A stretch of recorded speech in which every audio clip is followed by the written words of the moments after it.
The Igbo man learned that the government has nothing for him.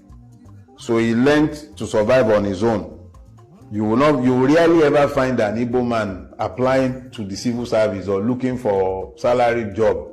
So the average one, even the ones I went to university with, they will go and attach themselves to somebody in the market. They will learn a trade. So they learned to do without government. They learned to discount the government completely, which means that the Igbo man is better equipped than any other Nigerian to cope with our current circumstances, where the government has become completely useless. The Igbo man was already prepared for the uselessness of the government. So now that he is prepared for it, and everybody else have now decided to stigmatize the Igbo man, I can't blame the Igbo man for turning around and saying, it's none of my business, oh, enjoy your government. He didn't enjoy anything from the government before. So for somebody, and I'm talking about the average Igbo man who is like me and you. I'm not talking about the Ojius or Kalus of this world or the Okorochas of this world who have always fed on the grievances of Ndi Igbo and made money by appeasement of government and then presuming to speak on behalf of. I'm not speaking to those ones. I'm speaking for the average man on the street who grew up believing that he has no portion in Nigeria, which was what fed the Biafran spirit and the demand for Biafra even 50 years after the Civil War.